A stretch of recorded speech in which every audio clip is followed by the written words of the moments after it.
There are few things more poisonous to suburban peace than a neighbor who treats your lawn like a public shortcut. For weeks, Karen Visor Lululemon perpetual power walk mode slashed across my front yard like she owned a shortcut to the mailbox. I tried being the reasonable neighbor, polite reminders, cute, please keep off the grass signs, even a decorative fence she could have stepped over like it was an Olympic hurdle. Nothing stuck.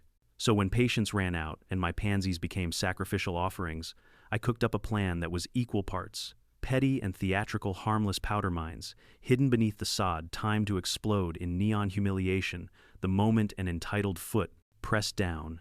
It wasn't about revenge for revenge's sake, it was about making trespassing feel inconvenient in a very colorful way. Before I tell you exactly how it went down, drop a comment with where you're watching from and what time it is locally. I love seeing this story reach corners of the world. There's a quiet arrogance that comes with certain suburban routines, the kind wrapped in white sneakers, a visor, and a Bluetooth call that keeps time with your power walking cadence. In Pleasant View Heights, that arrogance had a name: Karen. 2 houses down, 2 seconds faster if she cut the corner across my lawn. 2 seconds that over weeks became a small ritual of contempt for anything that wasn't asphalt or convenience. At first, I treated it like an awkward neighborly quirk. You don't assume malice the first time someone steps where you've planted pansies. You assume ignorance. So I walked across my own yard in sandals one Saturday morning, found her mid-diagonal stride, and said what any reasonable adult would: "Hey, could you please stick to the sidewalk? We're trying to get the grass to grow in that corner." She glanced at me the way someone glances at a fly, a shrug of entitlement, and said with that perfect suburban nonchalance, "It's just grass, Walter. It's faster this way." She kept walking.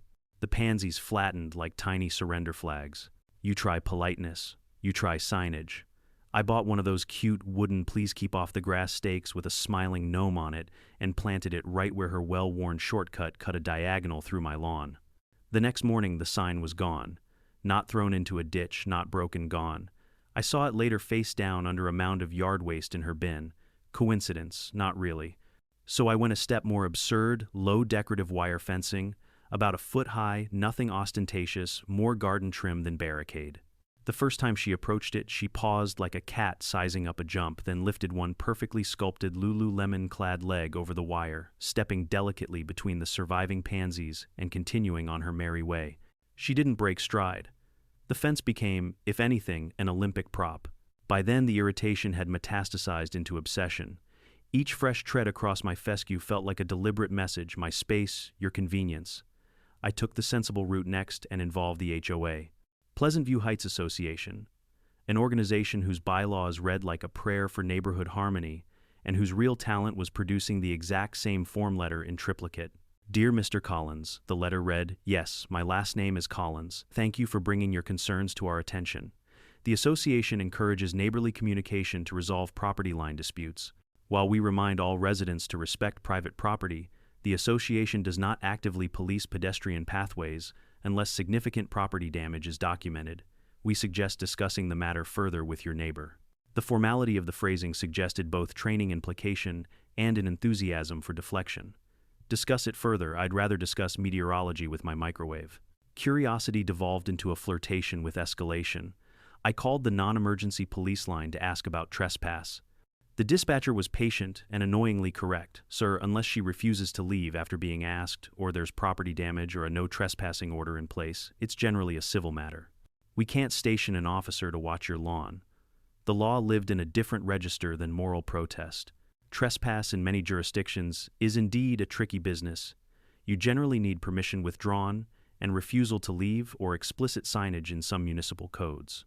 In other words, walking across short grass is rude. It is not necessarily illegal. The neighbors took sides in the quiet way neighborhoods do judgments, whispered over hedges, sympathetic nods from the elderly couple, 2 houses down an eye roll from the guy who practiced golf swings in his driveway at dawn. A few people laughed at my gnome saga. A couple of others offered practical suggestions: get a dog, plant thorny shrubs, buy a higher fence, which I considered with varying degrees of seriousness and acceptability. I didn't want to have a yard that read like a fortress. I wanted my lawn to be a lawn, not a no man's land. So I escalated in a way I thought would stay within the boundaries of petty creativity rather than civil war. I set up a motion sensor sprinkler. The idea was elegant in its simplicity, an automated, non-injurious inconvenience that could be positioned to give a one-off startling squirt to anyone daring enough to cross my turf. That lasted about 2 days before Karen marched to the HOA office to complain that I'd soaked her shoes, and the HOA sent me a warning for water nuisance. Apparently there are bylaws for everything, even passive-aggressive irrigation. At this point, my options narrowed to a few unsavory ones: get aggressive and risk real legal trouble, or get creative and risk being petty enough to be talked about at book club. I wanted something that would register as consequence without causing harm, something that would announce to anyone contemplating trespass that actions have repercussions, and not in the form of passive lecture but rather inconvenient, unmistakable experience. There's an odd thing about being pushed repeatedly that sharpens your imagination. When you're repeatedly dismissed by a neighbor who believes the rules are optional, problem-solving ceases to be abstract and becomes a series of experiments. Each failed tactic, the sign, the fence, the sprinkler, taught me a bit more about what worked emotionally and what didn't. The goal wasn't to punish, it was to create a proportional, memorable repercussion that left no lasting damage but severe embarrassment and inconvenience. So I began to sketch out a plan that felt theatrical, in the same way a prank on a late-night show is theatrical, harmless, visible, and humbling. Something loud in its message, but soft in its physicality. A consequence that would not put anyone in the hospital but would certainly make them think twice before treading where they weren't welcome. It wasn't a plan I told anyone about. It lived in the margins of my notebooks and the late-night searches that are best not admitted in polite company. It was petty, maybe a little insane, and undeniably tempting. That's where the story of color begins, not with rage, not with violence, but with the absurd idea that a blast of bright washable powder could be the suburban equivalent of a sternly worded legal notice. It is funny how quickly dignity collapses when your white sneakers bloom pink. I started cataloging my failures like a frustrated scientist catalogs bad experiments, each one a lesson wrapped in humiliation. The polite stuff first, because that's what decent people do. You talk, you ask, you assume ignorance. The first time I confronted Karen, I actually tried to be neighborly. I walked out in my flip-flops, palms full of mulch, in the faint hope that a human conversation would diffuse the situation. "Hey, Karen," I said, trying to keep my voice breezy. "Could you please use the sidewalk? I'm trying to get the grass to grow in that corner." She looked at me like I'd interrupted an important phone call. "It's just grass, Walter," she said, smiling. That infuriating suburban smile you see in real estate brochures. "It's faster this way." And she kept walking, as if I'd asked her to step around a puddle instead of treating someone else's lawn like an express lane. Those first few incidents I could almost forgive. People trip up, people don't notice. But it turned into a pattern so deliberate it felt performative. The path across my yard was worn by her heels in a perfect diagonal, as if she were plotting geometry lessons with every stride. So I escalated incrementally, because escalation in my mind still had to be tasteful. I bought one of those wooden gnome signs, whimsical, neighborly, the kind you'd see in a gardening blog. "Please keep off the grass," it said, with a cartoon gnome tipping his hat. The sign lasted 2 days. Then it didn't. I later found it face down in a pile of yard waste at Karen's curb. She'd removed it with her own hands. I was flabbergasted. It was petty, and yet oddly intimate, a direct message that my boundaries didn't matter. So I tried a fence.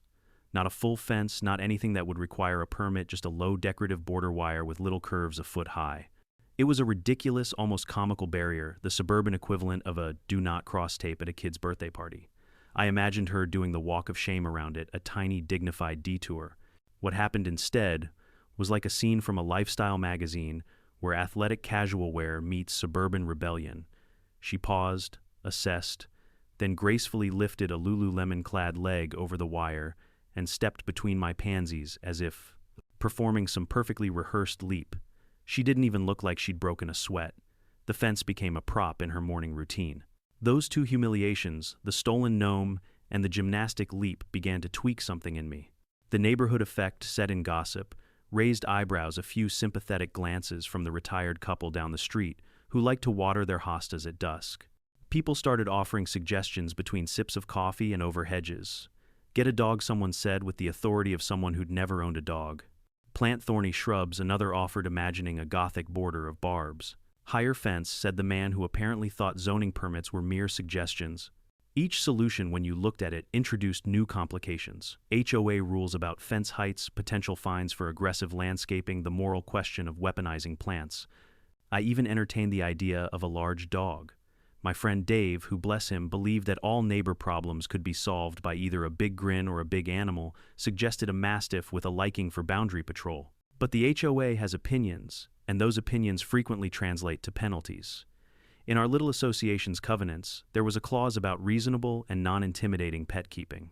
There's a civic euphemism for bring a Rottweiler, and the HOA will bring a fine. I didn't want to turn my lawn into a fortress or risk becoming the neighborhood spectacle for all the wrong reasons. The last thing I needed was to be the guy who'd been served a notice about intimidating canine presence.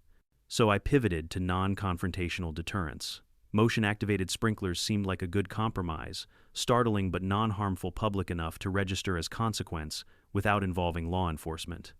I bought a couple, set them up along the little diagonal, and felt a modest surge of satisfaction. Imagine my delight the first time Karen stepped onto the turf and got a polite squirt.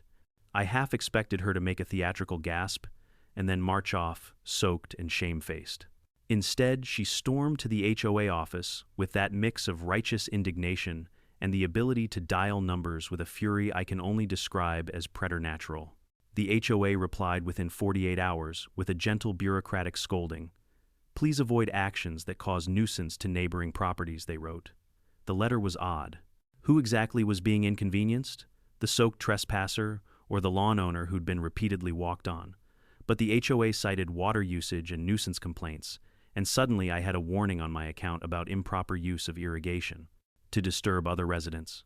That was the day I learned how thin the line is between defense and nuisance in HOA speak. The community covenants are a delicate lattice of norms, and once you poke a hole in one spot, the enforcement machinery hums into life. The irony was delicious and expensive. The HOA's response was a boxed empathy wrapped in a thread of fines. They enforced aesthetics with the ferocity of an art gallery curator. When bureaucracy proved to be as useful as a paper umbrella in a thunderstorm, I sought counsel. I called a nonchalant, competent lawyer, not to sue, but to ask, what are my rights? If someone repeatedly crosses my property, legal counsel, bless their balance sheets, gave me the expected answer. Trespass laws depend heavily on jurisdiction, but generally repeated entry after being explicitly told not to constitutes a civil trespass. However, proving damages is the sticky part. Wear on the lawn might count, but you'd need documentation, dated photos, witness statements, or more egregious evidence like a magnet for petty lawsuits. The lawyer also cautioned about retaliatory measures causing a nuisance could place me on the hook for liability if someone were injured. In other words, the law tends to side with de-escalation. Knowing the legal contours only sharpened my creativity. I wasn't interested in a legal battle, I was interested in deterrence. My thought process moved from how do I punish to how do I create an experience so inconvenient it rewrites habit. The answer needed to be proportionate, safe, but memorable. I spent nights researching the kinds of harmless but dramatic materials used in color runs and theatrical productions. Cornstarch, food-grade dyes, plant-based pigments, all touted as non-toxic and biodegradable. The research had a strange, giddy quality to it. It was the kind of thing you don't mention at family dinners. What would startle someone enough to make them reconsider stepping on my lawn but not cause real harm? Color. Attention-grabbing, washable color that announces trespassing in neon. I kept a messy notebook filled with sketches and lists the kind of chaotic engineering that starts with the words, "what if?" I listed pros and cons to each idea: sensors, pressure plates, spring triggers, compressed air puffers. I cross-referenced each mechanical possibility with safety concerns. No projectiles, no liquids that stain permanently, no explosions, nothing that would land me in criminal court. The balance was delicate, effective humiliation without real injury. Friends, when I told them, vacillated between amused and aghast. Dave predictably loved it. He called it performance art. Others cautioned me about escalation, reputational damage, and the small army of people who love to judge other people's petty wars on community message boards. But the thought of Karen, immaculate in white leggings, pausing mid-stride and blinking pink powder from her lashes, kept me awake in the best, most absurd way. So I built prototypes in my garage, late at night, a kind of suburban MacGyver in shorts and an old college t-shirt. Springs plastic tubs, thin plywood pressure plates.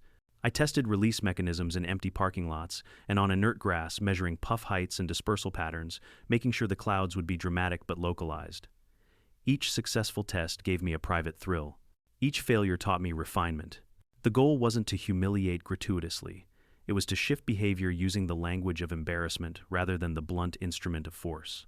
At some point, petty necessity curdled into art. The neighborhood's small cruelties had become my medium, and the experiment felt eerily like a civic performance meant to correct a tiny injustice. The more I refined the plan, the more it seemed inevitable. If signage fence and HOA bureaucracy couldn't do it, maybe humiliation, temporary, colorful, and conspicuously non-harmful, just might. I remember the exact moment the plan hardened from a late-night fantasy into a practical project. It was somewhere between midnight and the kind of small hours where the internet becomes a confessional for half-baked schemes. I had a pile of tabs open: holy powder non-toxic cornstarch dye recipes, pressure plate trigger DIY, and small CO2 cartridge safety. The more I read, the more the idea felt less like mischief and more like an engineering problem with a moral constraint: make it humiliating, not harmful. Designing the devices was an exercise in suburban MacGyverism. I sketched out a cross-section on the back of an old HOA violation. Notice a shallow plastic container, maybe the kind used for deli takeout, buried just under the sod. Inside, a generous scoop of powdered food-grade cornstarch colored with plant-based dyes, bright hyperbolic colors that would stain fabric for an afternoon but wash out.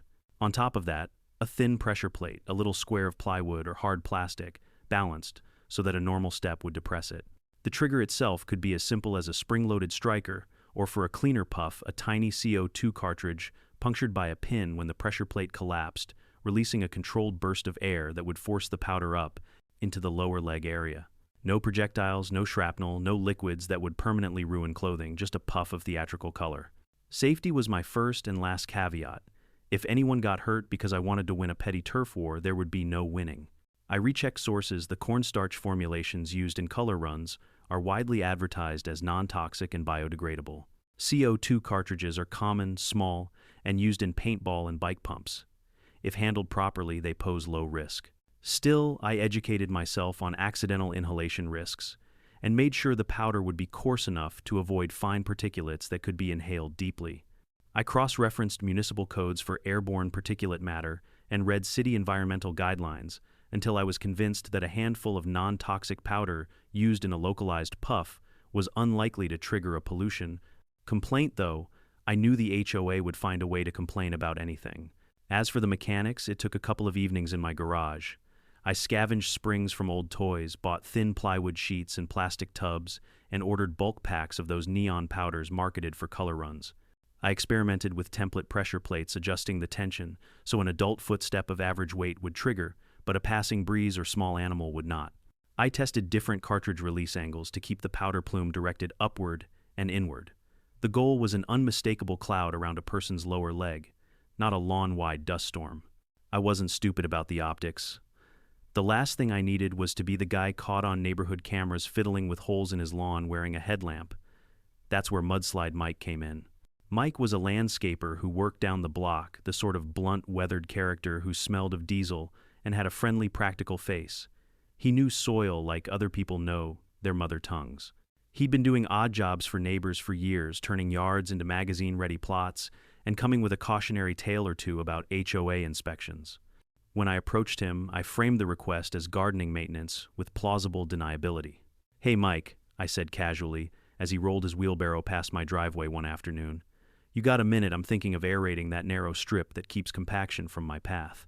Can you do a quick run along there? Frankly, I bought these experimental soil sensors that I'd like popped in while you're at it: moisture, pH, the usual snoopery." Mike squinted at the plastic things I produced, little sealed cylinders that on the outside looked sensorish. I kept my movements nonchalant, the way a person who does not have a conspiracy should act. He laughed. "Experimental sensors, you buying them on the internet, Walt?" He took one and turned it over. "Looks fishy, but I can pop them in with the aeration.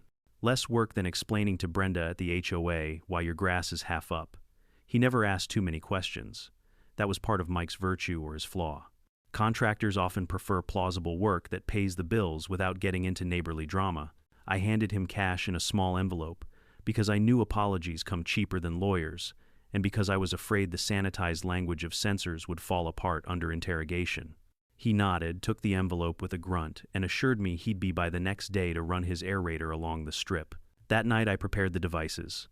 I labeled each container with a small colored sticker so I could keep track of them later: magenta, cerulean lime, tangerine violet, and a ridiculous fluorescent yellow for variety. I tested each trigger in the garage, measuring the puff height with a yardstick and sweeping the residual dust with a shop vac to avoid painting my own floor in neon. The rhythm of the work, gluing, fitting springs, sealing lids, was oddly meditative. There's a strange satisfaction in constructing something tidy and mechanical. It makes you feel for a moment like a competent person solving a problem. Mike and his crew arrived early the next morning. They did the aeration with that industrious efficiency of men who have spent their lives moving dirt around. I kept my hands in my pockets, saying things like, "Yeah, loosen the soil there, would you?" while Mike and his helper dug small holes, popped in sensors, and tamped the turf back down. He did not question the fact that the sensor looked suspiciously light and emitted no blinking LED. He simply did the job he'd been paid to do. I watched from the kitchen window, heart staccato and curious. After they left, the lawn looked untouched, no obvious mounds, no sign of disturbance. Mike did his work cleanly, the sod replaced so seamlessly that the path looked like it had always been that way. I had 6 little devices buried along the diagonal, each under a patch of grass, thinly disguising a colorful secret. I felt both triumphant and faintly ridiculous. The devices sat like tiny time bombs of embarrassment, inert and utterly harmless, unless engaged by the weight of an entitled stride. That afternoon, I went about my life in the small, nervous way people do when they are carrying a secret that could blow up in their faces. I walked the dog at the usual hour, though I don't own a dog. That was part of the weirdness, mowed an area away from the secret line, and rehearsed my lines for the eventual confrontation in the mirror.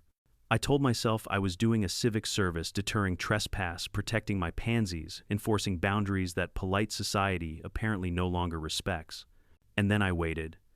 Anticipation has its own delicious cruelty. It taunts you with possibilities. What if she doesn't fall for it? What if someone else triggers a device? What if it rains and the powder becomes a clause in my own undoing? Still, the potential payoff, the thought of a perfectly timed cascade of colors broadcasting the message, "Don't walk here," felt worth the risk. I reminded myself of the legal counsel, avoid harm show, proportionality document, everything. I charged my phone and I kept my curtains partway open. Night fell, and with it, a small, ridiculous serenity. The devices breathed under the sod like sleeping non-lethal beasts. In the quiet of my kitchen, I imagined the colors, the shocked expression, the dropped phone. I told myself with the kind of self-assurance that only a person about to perform a petty act can muster, that sometimes the only language an entitled neighbor understands is consequence painted in neon. The morning of the execution, and yes, it felt theatrical to call it, that arrived with the kind of crisp light that makes suburban lawns glisten like magazine spreads. I brewed coffee as if I were serenely preparing for a Sunday ritual, though my hands betrayed me with a slight tremor. I kept the blinds half open, an architectural compromise that allowed me a good view of the diagonal while preserving the illusion that I was merely watering my dignity with caffeine, not plotting a petty revolution. Karen's schedule was as steady as a metronome. She power-walked at approximately 3:15 p.m. every day, visor down, earbuds, or a phone conversation propelling each stride. Her routine was one of the unfortunate conveniences of living near someone who turned punctuality into an athletic discipline. I knew the cadence of her steps, the precise angles of her path, and more intimately than I cared to admit, the way her right heel nicked the same tuft of grass every other morning. If predictability is the enemy of security, it is the friend of mischief. I did a final check on the devices just after noon. Nothing to see, nothing to hear. The sod lay flat, the grass blades swayed in a mild breeze, and my 6 little capsules slept beneath each, labeled in my head with their colors. I set my phone on silent and left it by the window with the camera app loaded. Not because I wanted to gloat later, though privately I hoped for at least a few candid images, but because documentation felt prudent. If things went sideways, evidence would be useful to defend my choices in HOA paperwork or, heaven forbid, small claims court. As the appointed hour approached, my heart tightened and loosened in uneven rhythms. There's a certain shameful joy in anticipation when the outcome is humiliation for someone who's been inflicting it. It is a taste both illicit and oddly savory. I took my position by the curtain breath, shallow eyes fixed. The world outside continued in its suburban orbit. Mail trucks idled. A teenager on a skateboard zipped past 2 houses over. The retired couple across the street were out trimming boxwoods, glancing my way with that look that could mean anything from mild disapproval to amusement. And then she appeared. Karen emerged like clockwork, phone at her ear, a half smile of someone who thinks the world is conspiring in her favor. Her white leggings, pristine, the sort of breathable fabric that costs enough to make a grown man wince, caught the sunlight. For a moment, she was the image of suburban, athletic perfection, and for a sliver of warped vanity, I admired the dedication that took her to this absurd ritual. Her foot left the sidewalk and descended onto my grass. The moment was simple, mundane, the sort of step people take 1,000 times a day without consequence. Then the first device answered. There was a soft mechanical sigh, a brief click, like a small creature, exhaling, and then, poof, a sharp theatrical cloud of magenta shot upward. It wrapped around her lower leg in a blossom of color, and for an instant, she looked like a statue in the middle of a paint-stained confetti storm. She stopped, mid-sentence. Her voice cut off into the phone in a poor, flustered sputter. Her hand flew down to her ankle, then clapped instinctively to her mouth, as if some private part of her had been exposed in broad daylight. The expression on her face moved through stages: confusion, denial, outrage, the unmistakable dawning of humiliation. She took another step, perhaps intending to retreat, perhaps intending to get to the sidewalk faster. Her other foot found the second trigger. Poof, electric blue, a cloud that puffed like a startled dove and clung to the fabric in sympathetic swaths. Now both legs were stained magenta on one, cerulean on the other, like two flags raised in the theater of petty warfare. She yelped a high, shocked sound and dropped her phone on the grass.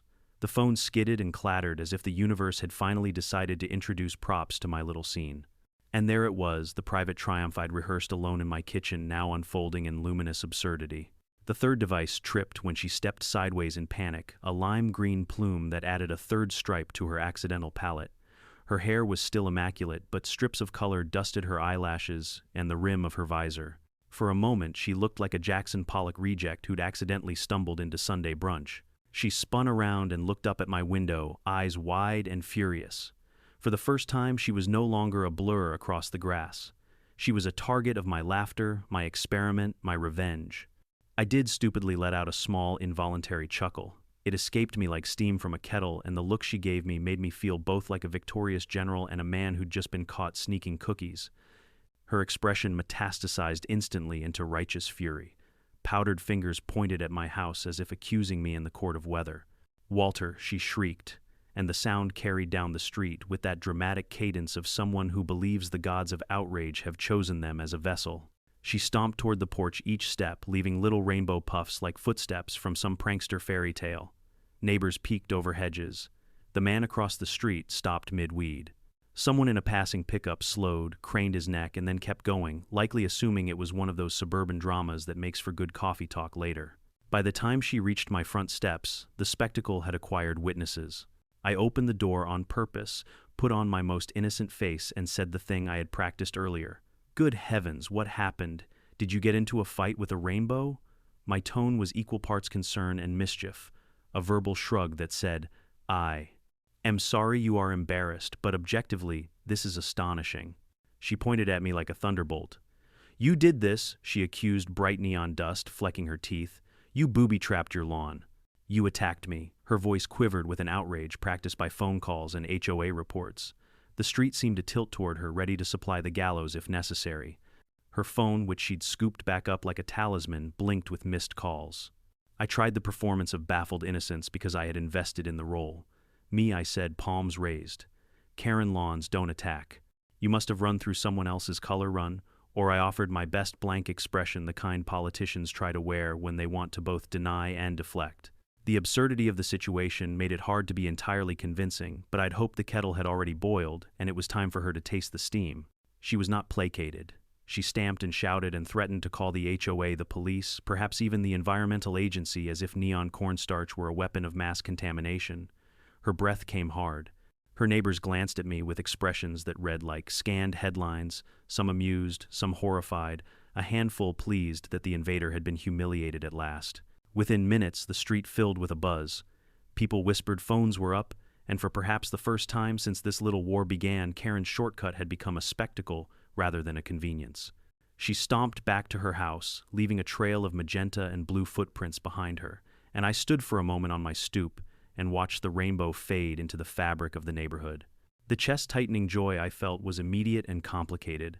I had won in the narrowest, most petty sense imaginable, but the cost in adrenaline and in the risk of escalation was a new weight to carry. As she slammed her door, I realized the moment of truth would come soon enough. The HOA, the calls, the official letters. Triumph, however, satisfying, is rarely quiet in a place where neighbors know where you get your lawnmower serviced. For now, though, there was private victory in the improbable image of Karen, an icon of entitlement, walking back with neon streaked down her leggings like a flag of embarrassment. I let myself smile, and then quietly closed the door. The fallout began almost before the last particles of neon powder had drifted from the air. Karen, of course, wasted no time. Within minutes, I could hear the muffled sound of her voice leaking from her house as she phoned anyone who would listen. It was a chorus of outrage. The HOA, the police, her sister in Arizona, probably the Centers for Disease Control, if she could find the number. I imagined the conversations vividly. He assaulted me with exploding chemicals. My white leggings are ruined. This is a hostile act. She had that remarkable suburban skill of transforming minor inconveniences into 5-alarm emergencies. I barely had time to make myself a sandwich before my phone buzzed. It was Brenda from the HOA office, the long-suffering manager who had the voice of a woman who had read too many bylaws and not enough novels. "Mr. Collins," she said, each syllable tight with exasperation. "We've received a very troubling call from your neighbor, Mrs. Whitaker." Yes, Karen's real last name was Whitaker, though nobody in the neighborhood ever called her anything but Karen. "She's alleging that your property is booby-trapped," Brenda continued, and I could practically hear the air quotes. "Explosions of powder, hazardous materials. She's demanding we issue citations immediately." I summoned my calmest, most incredulous tone. "Brenda, I don't know what Karen is talking about. She did stop by, earlier covered in some strange colored dust, yes. I thought maybe she'd been at one of those charity fun runs, or perhaps a child's birthday party with piñatas. I suggested it might be pollen. Certain fungi are brightly colored, you know." There was a long sigh on the line, the kind of sigh that belongs to someone who suspects they're being lied to, but lacks the stamina to prove it. "Walter," she said finally, "just expect some notices in the mail." And arrive they did, a rainbow of violation letters. Violation creation of a public nuisance. Violation use of unapproved subsurface landscaping devices. Violation application of non-approved ground cover, multi-hued powder. Violation potential environmental contamination via unknown airborne substances. My personal favorite, violation installation of prohibited booby traps. I laughed out loud when I read that one. The HOA apparently had a bylaw specifically banning booby traps. I wondered what long-forgotten feud had necessitated that clause. But Karen wasn't content with HOA bureaucracy. The very next day, a patrol car pulled up in front of my house. 2 officers stepped out, one middle-aged with the weary eyes of a man who had dealt with suburban nonsense too many times, and a younger one still green enough to think every call might turn into a movie scene. They walked up my drive with the reluctant gait of men who already knew this was going to be stupid. "Mr. Collins," the older officer asked, "we had a call from your neighbor, Mrs. Whitaker. She claims you've set up back devices on your lawn, devices that explode colored powder." I raised an eyebrow, playing innocent. "Explosions, officers. It's cornstarch and food coloring. Perfectly harmless. No fire, no chemicals, no danger. If you'd like, I can show you exactly how one works." I gestured toward the lawn with a theatrical flourish. The younger officer perked up. "You mean, like a demonstration?" His eyes lit up the way kids' eyes do when they hear the word fireworks. The older one shot him a look that said, "Don't encourage this man." Then he turned back to me. "Look, Walter, technically what you've described doesn't sound like assault. It's not a weapon, it's not flammable, it's not even permanent. But rigging any kind of device on your property carries risks. What if the mail carrier walked across? What if a child triggered it? Someone could trip, fall, break an arm. That's liability for you." I nodded gravely as though I were attending a legal seminar. "I understand, officer. I only installed them because she's been trespassing daily after repeated polite requests to stop. There comes a point when you have to get creative." From her porch, Karen watched the exchange with folded arms still blotched in faint streaks of magenta and lime that even vigorous scrubbing hadn't entirely removed. She was practically vibrating with fury, certain the police would haul me away in handcuffs. When they didn't, her voice cracked the air like a whip. "He attacked me. This is an assault. You're just going to let him get away with this." The older officer turned his patience at its limit. "Ma'am, we've advised you before about trespassing. If you continue to enter Mr. Collins's property after being warned, you could be cited. Please just use the sidewalk." It was the only time I'd ever seen Karen silenced, if only for a heartbeat.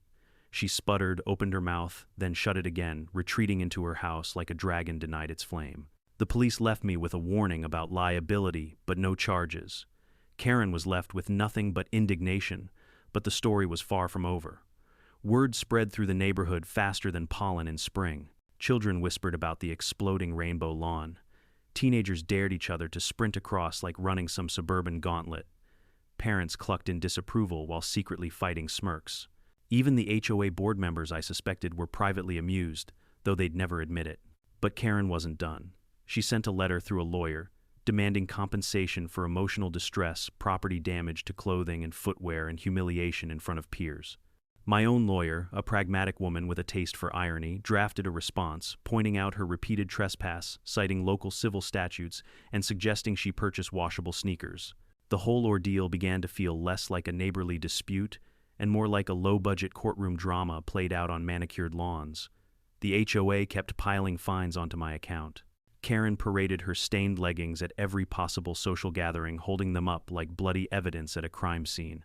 And me, I maintained my innocence all while mowing around my devices with surgical precision, careful never to step on the line of triggers myself. Yet behind the humor and pettiness tension coiled tight. The police warning echoed in my head: civil liability. I knew that one bad accident, a child, a delivery driver, anyone but Karen, could shift the entire narrative from colorful justice to reckless negligence. At night, I found myself staring out the window at the diagonal, listening to the cicadas, wondering if I'd gone too far. But then I'd remember the smug tilt of Karen's head, the way she dismissed me with, "It's just grass, Walter," as if my lawn were public property, and I'd smile just a little. Because for once, the trespass had consequences painted across her pristine yoga gear in blazing neon. And for a brief, glorious week, Karen did not set foot on my grass. The strange thing about victory is how quickly it sours. At first, I was elated. Karen avoided my lawn like it was radioactive. She made these exaggerated detours, stepping off the sidewalk and into the street just to ensure no part of her precious sneakers grazed my grass. Her dog, a yappy little terrier named Fifi, seemed to catch the paranoia too, tugging on the leash whenever they neared my property, as if even animals sense humiliation lingers in the soil. For a moment, I thought I'd finally achieved suburban peace. But peace in Pleasant View Heights has the shelf life of a ripe avocado. The HOA's notices began piling up like overdue bills. Every day, my mailbox was stuffed with pastel-colored envelopes carrying bureaucratic accusations. Violation, creation of airborne particulate matter. Violation unauthorized soil modifications. Violation hazardous materials in common airspace. That last one made me laugh out loud. My cornstarch mines were apparently a danger to the ozone layer now. Still, each envelope carried weight. The fines were not symbolic, they were financial battering rams. $50 for public nuisance. $100 for installation of unapproved landscaping devices. Another $200 for aesthetic disruption of community cohesion. Brenda from the HOA office left me a voicemail that dripped with weary sympathy. "Walter, look between you and me, the board is under pressure. Karen's very loud. If you don't at least appear to comply, these fines could escalate into liens. Please don't make me the villain here." I called my lawyer. Her voice was sharp, professional, laced with the kind of dry humor only a career in property disputes can carve. "You've created a liability minefield, Walter," she said. "Yes, Karen was trespassing. Yes, you warned her. But the minute you rigged a device, even a harmless one, you opened yourself to claims. If some delivery guy had tripped, or if Karen had pretended to be injured, you'd be defending yourself in civil court right now." I paced the kitchen as she spoke, staring out at the lawn where the diagonal still cut faintly across the grass. "But it worked," I protested. She finally stopped. She sighed. "Sometimes effectiveness and legality are different universes. What's your endgame here? To win the battle of neon leggings, or to keep your property safe without bankrupting yourself?" It was a fair point, though. I hated conceding it. Yet pride is a stubborn animal. I wasn't ready to surrender my rainbow gauntlet. Karen, meanwhile, doubled down. She printed out photographs of her stained clothes and paraded them like exhibits in a trial. She waved them at neighbors, at book club, even at the postman. She told anyone who would listen that she had been attacked on her own street, a victim of what she melodramatically called chemical warfare. The absurdity would have been hilarious if the HOA board hadn't started to take her side, citing potential risk to community reputation. The police visit hadn't helped either. Though they'd left without pressing charges, their words about liability rattled around my skull like loose change. What if? What if a child decided to test the rumors and dart across the diagonal? What if the mail carrier cut the corner to save a second and ended up coughing in lime green dust? My mind supplied scenarios in which I was no longer the clever prankster, but the neighborhood menace. That didn't stop me from savoring the gossip. Neighbors whispered in low tones at block parties. Some called me a genius, others called me insane. A few thought both things could be true at once. Kids gave each other dares. Run across Collins's lawn, see if you come out purple. I even overheard one teenager compare it to a video game checkpoint. If you make it through, you level up. That part unsettled me. I hadn't created deterrence. I'd created an attraction. One evening, I caught sight of two boys loitering near my yard, their bikes thrown carelessly on the curb. They whispered, giggled, then made a dash for it. My heart leapt to my throat. One boy made it across without triggering a mine, but the other miscalculated, stepping squarely on the violet charge. Poof, his jeans bloomed purple. The boy shrieked, half in laughter, half in panic, and they both tore off down the street, leaving a cloud of dust in their wake. That was the moment the thrill turned sour. Suddenly, I wasn't the victim turning the tables. I was the adult who'd armed his lawn with contraptions that kids thought were toys. The next day, another HOA letter arrived, this one stamped urgent. They demanded immediate removal of all subsurface devices and restoration of aesthetic harmony. They also threatened escalating fines, including the possibility of placing a lien on my property. It was no longer a game. I sat at the kitchen table, letters fanned out like a losing hand of cards, and felt the weight of it. The petty triumph had been sweet, but now it tasted of stress, legal jargon, and looming debt. Even Dave, my cheerleader friend, who had originally suggested something messy, shook his head when I told him about the kids. Dude, this has officially crossed into too much. Yet part of me still resisted. Why should Karen win? Why should her entitlement dictate the terms? Wasn't this exactly the problem, people like her trampling boundaries, both literal and metaphorical, until you had no choice but to resist? But another voice, quieter and more rational, whispered that the point had already been made. Karen had stopped trespassing. Neighbors had seen her humiliated. The message was out. Keeping the mines in place was no longer necessary, it was reckless. I stood at the window that night, watching the diagonal under moonlight. The grass had grown uneven where the devices were buried, subtle lumps betraying the hidden mechanics below. I imagined digging them up, disarming them like some suburban bomb squad. I imagined the relief of sending Brenda an email saying, "The sensors are gone, the soil is clean." And then I imagined Karen Visor back in place, striding across again with smug triumph, and my stomach clenched. Could I stomach seeing her reclaim that diagonal? Could I let her believe she'd won? It was a war between pride and peace, and I knew sooner or later one would have to surrender. The week after the kids' purple jeans incident, the whole neighborhood buzzed like someone had lit a bonfire under Pleasant View Heights. Every conversation, whether whispered over hedges, muttered while pulling trash bins to the curb, or shouted across the community pool fence, seemed to orbit around one topic: my lawn. Some neighbors thought it was brilliant justice. Others believed I'd become the local lunatic arming suburban landmines. Karen, of course, took center stage in this theater. She marched door to door with a folder stuffed full of photographs, her stained leggings, her dog's leash dusted in neon green, her porch smeared with faint magenta footprints. She wielded those photos like sacred relics of martyrdom, declaring she had been assaulted with toxic chemicals. Never mind that the ingredients list read like a recipe for carnival snacks. She made it sound like I'd unleashed mustard gas. The HOA meetings turned into battlegrounds. I attended one foolishly thinking I could defend myself. As soon as I entered the clubhouse, heads swiveled, whispers flared, and Karen pounced. "There he is," she cried, pointing at me as if she'd spotted a war criminal. The man who turned Pleasant View Heights into a hazardous zone. I tried to keep calm even as sweat prickled under my collar. With respect, I said all I did was defend my property after months of trespass. Mrs. Whitaker ignored signs, fences, polite requests, and even HOA warnings. The powder was harmless. Color-run organizers use it on children, but the board was more interested in the politics of appearances. Mr. Collins' Brenda said, her voice carefully neutral: "Regardless of intent, your actions have created controversy. The HOA's responsibility is to maintain community harmony. We can't condone devices hidden under lawns, even if technically harmless." Karen smirked, arms folded as though she'd just won a championship match. You see, even the board agrees this was reckless. I wanted to shout that she'd brought it all on herself, but shouting in HOA meetings is like arguing with a vending machine. You may hit the buttons harder, but you won't get your candy bar any faster. Back home, the fines kept rolling in. They multiplied like weeds, 50 here, 100 there, late fees stacking like bricks on my chest. My lawyer warned me that if I didn't resolve the issue soon, the HOA could file a lien against my house. The word lien landed like a stone in my stomach. It wasn't just money. It was ownership leverage, the threat that my home, my sanctuary, could become collateral in a war over neon powder.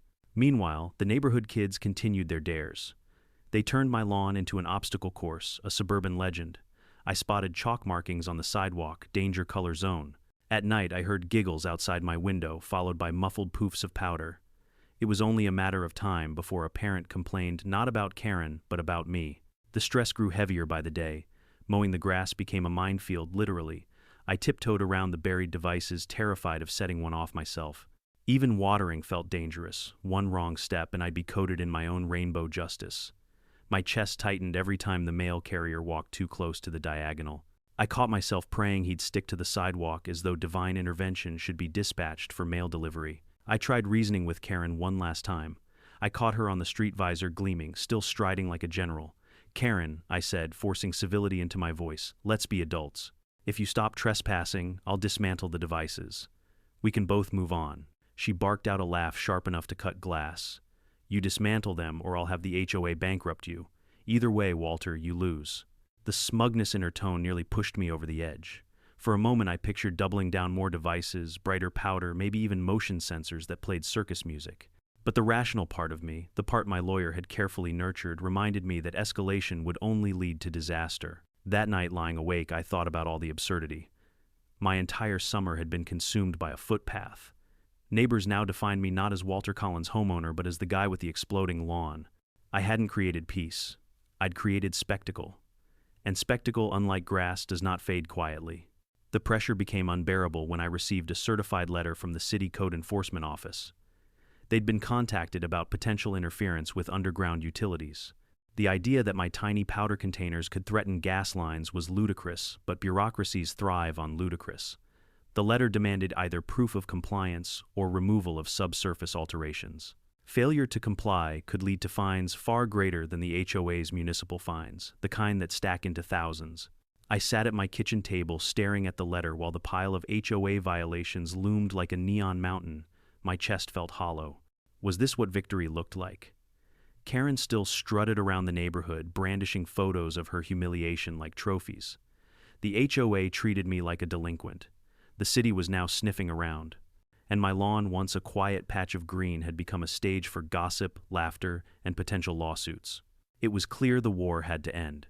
But surrender is complicated when pride has been your general. A part of me wanted to hold on to resist until the bitter end. Another part, the exhausted rational part, knew that keeping the devices in place was no longer clever, just reckless. I poured myself a drink and stood at the window, looking out at the faint diagonal where the grass refused to grow. The moonlight made the path glow like a scar. For weeks that scar had defined me. And for weeks I'd convinced myself that defending it at any cost was noble. But maybe nobility wasn't neon humiliation. Maybe it was the quiet dignity of letting go. Tomorrow night I decided under cover of darkness the mines would come out. But even as I made the decision, I couldn't help but imagine the final insult Karen's face if she realized I'd dismantled them. Would she take it as victory? Would she start cutting across again, smug in her conquest? The thought twisted my stomach into knots.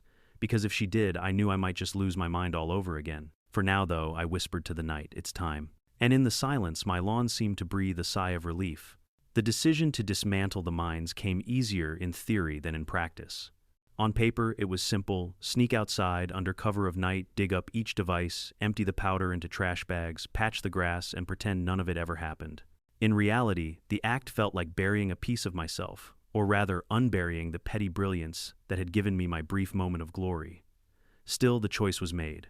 Pride had dragged me into this absurd battle, but liability, bureaucracy, and the quiet exhaustion of carrying a neighborhood feud on my shoulders pushed me back out. So, one humid evening when porch lights flickered off and cicadas filled the silence, I armed myself with a trowel, gloves, and a contractor bag. The moon cast enough light for me to see the diagonal, faint but unmistakable, the scar Karen had cut into my yard for months. I crouched by the first lump in the sod and began to dig. The sound was soft, almost intimate, the scrape of metal against soil, the small gasp as the pressure plate emerged, still dusted with faint traces of pink. For a moment I hesitated. The memory of Karen's shriek, her multicolored leggings, her furious retreat, it all flooded back, warm and satisfying. I almost wanted to leave it buried, a landmine of justice waiting for its next trespasser. But the echo of the HOA's threats and the city's letter about underground utilities pulled me back to reality. With a sigh, I pried the device loose, cracked open the lid, and dumped the powder into the bag. One by one, I exhumed the rest. Blue lime, orange violet, each puff of residue catching in the night air like the last gasp of a dying prank. My gloves turned into a painter's palette. By the time I finished, the contractor bag was heavy with color, and the diagonal looked freshly tilled raw patches betraying the hidden war that had once lived there. I tamped the sod-flat brushed dirt across the seams and stood back. The lawn looked wounded but alive, as though it had just undergone surgery. Back inside, I washed my hands until the water ran clear, then sat at the kitchen table with my laptop. I typed out a carefully worded email to Brenda, CCing both my lawyer and hers. Dear Brenda, as of this evening, the experimental soil sensors have been removed. The discoloration of the soil is temporary and will fade naturally. No hazardous materials remain. I trust this resolves the matter. I read it twice, making sure the words admitted nothing but suggested everything. Then I hit send and leaned back, the weight on my chest loosening slightly. The HOA responded 2 days later, surprisingly conciliatory. They agreed to waive most of the fines provided I signed a written assurance that no further unapproved subsurface devices would be installed. It was legalese for "don't bury anything weird in your lawn again," I signed. Better to surrender in paperwork than in court. Karen's reaction was less formal. The morning after the removal, I caught her standing at the edge of my lawn visor, tilted like a general inspecting conquered land. She eyed the patches of disturbed sod and smirked. She didn't say anything, but the expression was enough. She believed she had won. My fists clenched, but I said nothing. Pride urged me to shout, to remind her she'd been humiliated in front of the entire neighborhood, but I swallowed the words. Let her think what she wanted. The truth was, in the silence between us, she no longer dared cross the diagonal. Weeks passed. The grass began to knit itself back together, the scar fading with every sunrise. Neighbors slowly found new gossip, a family dispute over recycling bins, a teenager caught sneaking out, the eternal argument about pool hours. My exploding lawn receded into legend, spoken of with chuckles at barbecues, but no longer the headline of Pleasant View Heights. Karen, however, never forgot. She no longer cut across my lawn, true, but she also never acknowledged me again. No wave, no forced smile, just icy silence whenever our paths crossed. Some might call that a loss, the destruction of neighborly civility. To me, it was a victory. Silence was better than trespass. And yet the story had one final twist. A month after dismantling the mines, I noticed streaks of neon orange on the fur of Mr. Thompson's tabby cat. Apparently during cleanup, I'd missed a patch of spilled powder that had settled into the grass. The cat rolled in it, paraded through the cul-de-sac, and became the neighborhood's newest attraction. Children squealed, calling it Rainbow Kitty. Thompson himself laughed it off, declaring his pet the most fashionable feline in Pleasant View Heights. Karen, predictably, was less amused. She pointed at the cat from across the street, shouting, "SEE, he's still contaminating the neighborhood." Nobody listened. The spectacle of Karen shouting about a neon cat only deepened her reputation as the community's crank. For once, I didn't even need to defend myself. The absurdity spoke louder than I ever could. Looking back, the whole saga feels surreal. Was it petty? Absolutely. Was it costly? Between supplies, lawyer fees, and stress, without a doubt. But was it effective? Karen hasn't set foot on my lawn since. Sometimes, when reason fails and boundaries are trampled, creativity becomes the only weapon left. Mine happened to be dipped in neon. I've learned something, though. Revenge, even harmless revenge, is never free. It costs time, peace of mind, sometimes money. It leaves scars on lawns, on reputations, on relationships. But it also teaches, and what I learned is simple: you can't control other people's entitlement, but you can control how far you'll let it walk across your life. So here's my advice. Pick your battles, but if you must fight, make sure the story ends with you standing on your own porch, smiling quietly while the person who underestimated you limps home covered in powder. Just don't forget to clean up afterward. Because in the end, dignity isn't about never being crossed. It's about how creatively you make people regret it. This story might sound ridiculous, and in truth it is, but hidden beneath the neon clouds is a real lesson. Boundaries matter. Whether it's your lawn, your time, or your peace of mind, people will always test limits if they think they can get away with it. Politeness has its place, but so does firmness. You don't need landmines or explosions of powder to enforce your boundaries, but you do need the courage to say, "This far, no further." And here's the other truth. Revenge is sweet, but short-lived. What lasts is the knowledge that you stood your ground, however messy the battle. So ask yourself what's worth defending in your life, and how creative are you willing to get to protect it? If you've ever had a neighbor, coworker, or even family member cross a line, share your story in the comments. And don't forget to subscribe because trust me, there are plenty more HOA sagas where this one came from.